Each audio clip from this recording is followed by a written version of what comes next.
Ant-Man! We don't pronounce our T's very much. Anyway, story. Hank Pym, the original Ant-Man, is no longer Ant-Man, and he was forced out of his company by a guy called David Cross, who is also Yellow Jacket, who is the main enemy in the film, which is super obvious, and that's one of my main problems with the Marvel movies, is the villains. Basically, Hank Pym is now, he's like retired, he's an old guy, right?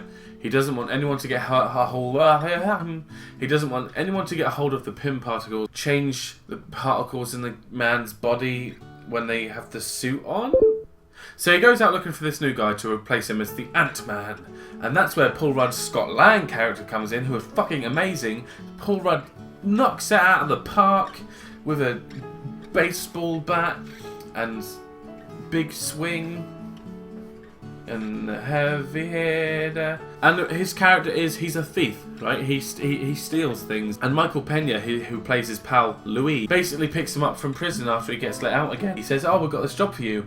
And of course, Scott Lang is then said, he's like, oh no, I'm not going to do it because I'm not a thief anymore. I can't keep going to jail because my daughter, she needs me. And then he goes to his daughter's birthday party, and then he's told that he can't really see her anymore unless he gets a stable home, job, all that business. So then he goes looking for a job, and it's kind of funny because he works in like some sort of coffee shop and he hates it, obviously. So then he's like, oh shit, I actually need a job. I need to get a big score. So of course then he'll take up Louis' offer of this new thievery job thing, and basically it's to go to Hank Pym's mansion. So then he goes into the house and Hank Pym's not there, but then he's like, oh, there's nothing in here apart from some silly suit.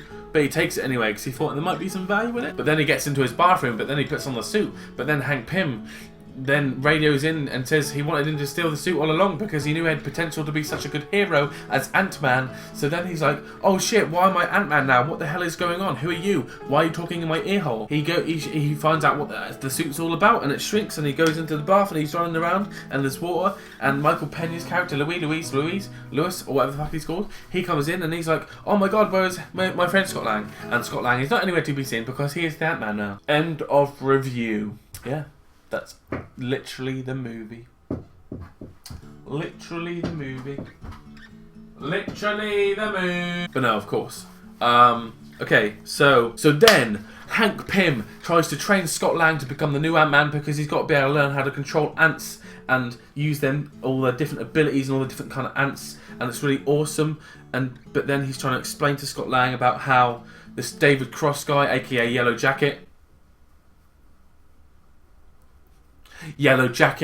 is trying to make weapons out of the Hank Pym formula. Anyway, back to the review. So while Hank Pym is trying to train Scott Lang to become the new Ant-Man, Hank Pym's daughter, known as Hope in this movie, she is a bit hard on Hank Pym because he was never there for her. And she is also David Cross's assistant. This is getting confusing now. But yeah, she's like, why don't you just let me put on the ant suit and I'll go and deal with Cross? Because basically what they want to do is they want to destroy the Yellow Jacket suit so that no one can use it as a weapon. But when they all finally come to like terms and agree and they all have lovey-dovey moments, we find out what happened to Hank Pym's wife, who used to be Wasp. You know, back in the day, in the war times, sort of Captain America times, they were fighting about, like, you just don't care, nowhere. And the two suits looked quite similar, so Ant-Man and Wasp had very similar suits, but Wasp had to warp phase or something. This is getting weird, confusing me. The movie was good, alright? Just don't take this opinion seriously, because I can't understand half the sciencey stuff behind it, because I am an idiot. So basically Wasp dies. So yeah, that's why Hank Pym doesn't want his daughter to become the new Ant-Man, even though she's a woman, Ant-Woman, because obviously he doesn't want her to die or risk her safety or whatever. So basically in all this time that this training has gone on for Scott Lang to become the new Ant-Man, Mr. Cross has been perfecting the shrinking formula thing so he can finally get the Yellow Jacket suit to work. And then, yeah, I think I've missed a few bits. But oh well. Oh my god, they go to like this old facility to pick up some electrical gizmo thing. It used to be an old facility for Tony Stark's dad, Howard Stark. But now it's obviously, Stark is now the founder of the money of the Avengers. Basically, Stark pays for everything now. So it's now an Avengers building, and Ant-Man's like, oh shit, we're gonna do this anyway. You didn't tell me it was an Avengers tower now, but you're gonna do it anyway. So he gets to this little facility, and he thinks he's an ant-sized guy, right? He can just sneak in, get this electric thing, because you know ants have super hoopers, duper duper duper strength, and just get out willy-nilly, but he can't. So basically, what happens is Falcon turns up. Yeah, Falcon has a cameo appearance, and they have a bit of funny conversation going on. He's like, straight away, Scott Lang's just like, hi, I'm Ant-Man. My name's Scott, and I'm Ant-Man. Like, he doesn't, like, just no privacy at all, it just comes out of it. And Falcon's like, yeah, well, you shouldn't be here, blah, blah, blah. And Ant-Man's just like, I need to take this thing and borrow it, and then I'll bring it back. We just need to defeat some guy. But then obviously him and Falcon fight, because Falcon's like, this is an intruder. And then basically Ant-Man wins the fight, gets away with the electrical gizmo on his flying ant. And Falcon's like, shit, no one let Cap know about this. I thought that was quite funny. But that, quickly, I forgot to say, earlier in the movie, at one point, when Hank Pym is just trying to discuss this situation to Scott Lang, Scott's all like, oh, why don't we just call the Avengers? Like, that's a straight up, like, I love the fact they just literally chuck the word Avengers in there. Why don't we just call the Avengers to sort out this Yellow Jacket David Cross guy? And then Hank Pym's like, oh yeah, that would be great, but I don't want another Stark owning more, trying to get more of my technology. So basically they've now got all the tools to do some weird heist thing where they've got to stop the suit being put on David Cross in Pym Industries, and there's so many different names and I'm getting confused. Basically Michael Pena and his Luis, whatever the hell he's called, Michael Pena and his crew go and try and distract, and they're doing all this other stuff. They all have their own personal skills to help Scott Lang. But then we find out that when we get Scott Lang gets to the Yellow Jacket suit, pretty much it was all a trap, and it's a trap. And David Cross knew all the whole time that it was a trap, and you know, he's going to stop Scott Lang doing his thing. So yeah, and then we find out that Hydra is still a thing, apparently. Hydra is still a thing. You know, that's okay. I did not know that. But yeah, Scott Lang's in pursuit of David Cross, but then Scott Lang's flying ant that he rode everywhere like a best friend.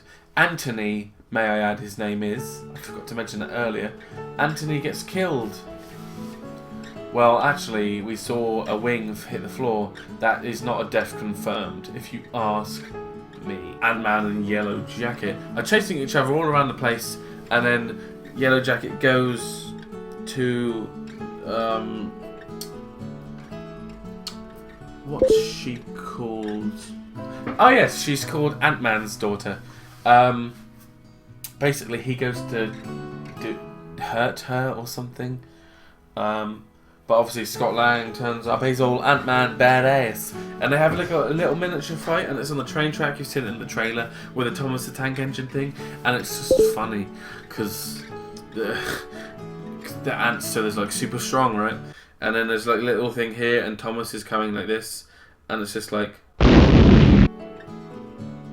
that didn't know justice at all. So basically at the end, Scott has to somehow like warp phase into Yellow Jacket's suit to destroy it from the inside, like what Wasp did when she was with the old Ant-Man in the old times, and she had to do the same thing to stop a missile or nuke hitting a place.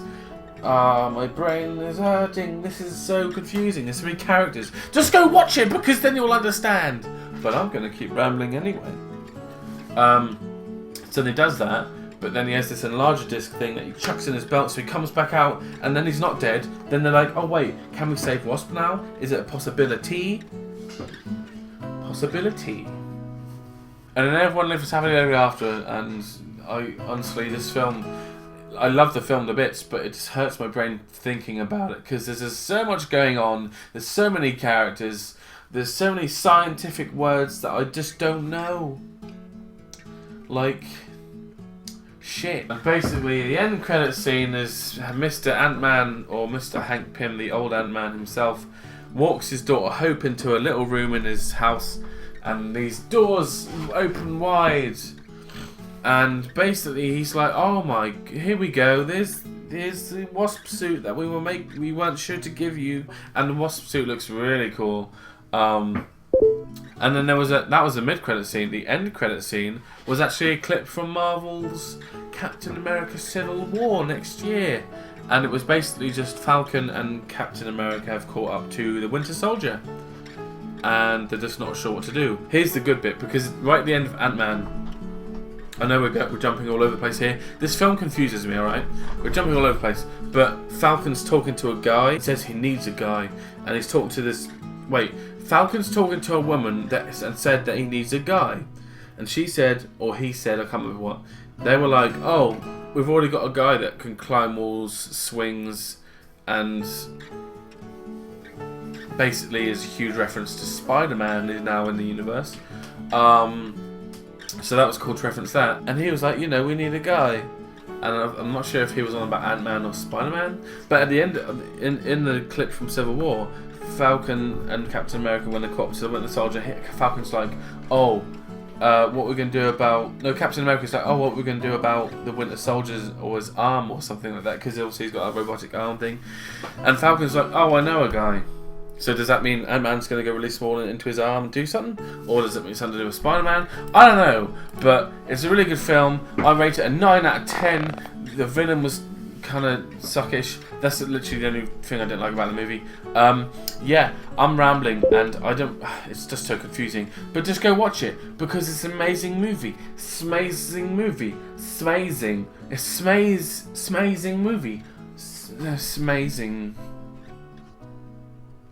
Ant-Man. Ant-Man. Go see Ant-Man. Right now!